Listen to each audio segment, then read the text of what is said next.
Breaking news. Uh-oh. The Chiefs are trading a 2028 seventh round pick to the Giants in exchange for guard Josh Ezeudu. Yep. They just made a trade right now. Somebody in chat said Chiefs made a trade, and I was double checking that not for Derek. They weren't trolling. So nope, this is legitimate. This is from Ian Rappaport, who's now part of ESPN NFL Network merger. If you care about the whole media stuff, the Chiefs have been interested for the past 2 weeks about interior offensive lineman depth, and I think one of their concerns. So this doesn't surprise me. This move doesn't surprise me, by the way. I don't know Joshua that well. I'll have to get used to him. It's interesting that it's a 2028 seventh rounder. So we're going way out. Like, just give me anything. But I think they realized even before the first preseason game, and I think this is partly why they put Benson at right guard for Trey Smith for the preseason opener, was because, do we feel as comfortable on the interior, especially from a depth standpoint, if something were to happen to, Kingsley Suamataia or Trey Smith, that's more significant than what Trey's dealing with right now. Of course, Andy Reid said, hey, this hip injury is not significant. He's going to be, ready to go for the season opener. But at the same time, what happens if we don't have anybody other than Mike Caliendo? I have suggested that Hunter Norzad at backup center seems to me to be the most appropriate backup center. I guess Caliendo can do it, Mitch, but he's mostly a guard from what we've seen in the past, and obviously for most of this camp. So creating competition, and if we like what we see from Joshua and we can call the Giants and, hey, is he making your 53? No. Okay. I don't want to go through waivers. So can we give you your 2028 seventh rounder? And they're like, sure. So this makes sense, because I think before we even get to the cuts of Sunday, I think their biggest concern was interior depth at the offensive line, interior depth at the defensive line, and I think they would probably prefer another safety if possible. That would just be my guess. They've already sort of solved their issue at linebacker by bringing Cam Jones back into the mix. So, you don't usually see trades 2 years out, but it makes sense given where the team felt that they were even before the preseason started.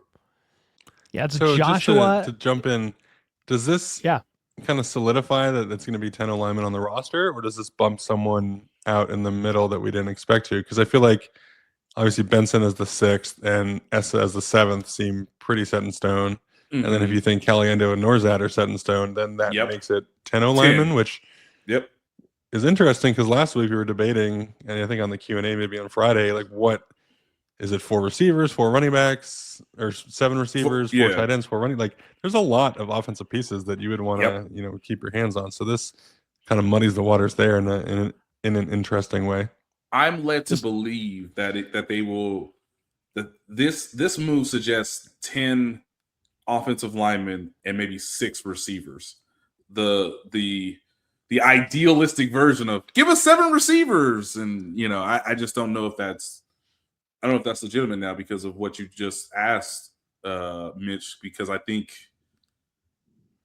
from a veteran standpoint, you probably want Caliendo, and you're still investing into Hunter Norzad. I just don't know how you could. I guess you'd have to. Now, I don't know how. I should look this up. We're doing this on the fly. My apologies, ladies and gentlemen. But I don't know if Caliendo would equate to the waiver wire. So I guess you could technically do like the whole veteran like cut and stash. Like, welcome into the way it goes, ladies and gentlemen, is welcome into my office. Congratulations. You are going to be here on, let's just say, Wednesday. But we got to cut you today. Hand me your phone. Tell your agent. Don't answer anybody's calls. See you on Wednesday? So that you can do the roster manipulation to get maybe a 4th tight end. Or if you, for whatever reason, if you wanted to go to 7 receivers, okay, we can go to 7 receivers because now we have 9, and Mike Kellington can come back, and that 7th receiver would then kick down to the practice squad. Just real quick, Joshua Ezeudu is how you say his name. 3rd round pick of the Giants in 2022. And I was, when you were talking, I was looking up his snap count because I'm like, well, what is he playing and what has he played in the NFL? So in 2022, it was left guard. In 2023, 266 snaps at left tackle. In 2024, not much going on there. A little bit of left guard, 136 snaps at left tackle. And then he didn't, from what I understand, see the field in 2025. So I'm not sure if there's injuries or what's going on there, but it's left guard, left tackle experience. I don't know if we want to read into that. We're reacting live in real time, but yeah, the Chiefs made a trade as we were live, and the guy that they got, Joshua Uche, went to the Chiefs in exchange for a 2028 7th round pick. He's got left guard, left tackle flex. We'll kind of take it from there. But yeah, we were just talking about the beginning here of needing a little bit of tackle depth potentially, or you find yourself in a weird spot where you didn't think you would need it, and now you might. Mm-hmm. To you, just initially, the fact that he has left guard, left tackle flex, I don't know. Does that say anything to you about the idea of Josh Simmons maybe needing to miss a bit of time, or is that don't react right now to that because it's way too early? I think Josh Simmons. I would say, all right, fair enough. Yeah, I would say don't react to that specifically. This is going to sound terrible, and I would hate it if I was in this spot and it was said about me this way. But the Giants O-line has been not great the last few years, and now they have a new staff, and they've theoretically upgraded at a few spots, and now he's kind of expendable, and so you kind of wonder, like, what is the value there? Like, what's the upside? I know what he was a 3rd round pick a few years ago, so guys tend to stick with their draft positions a little bit longer than they should in the NFL.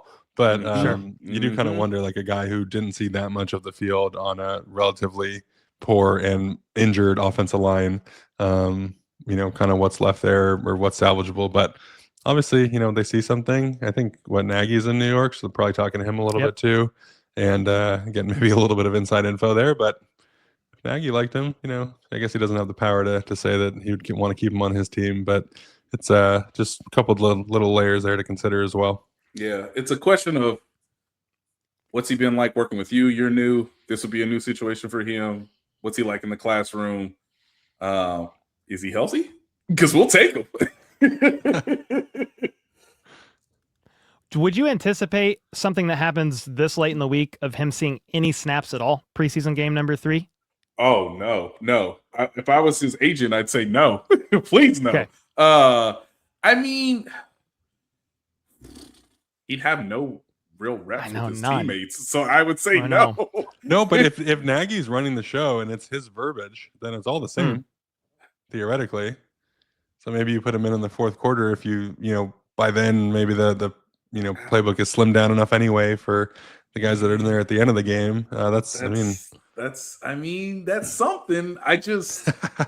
I don't know. No, I think that'd be pretty quick. I mean, realistically, he doesn't get there till Wednesday, which is 2 days before.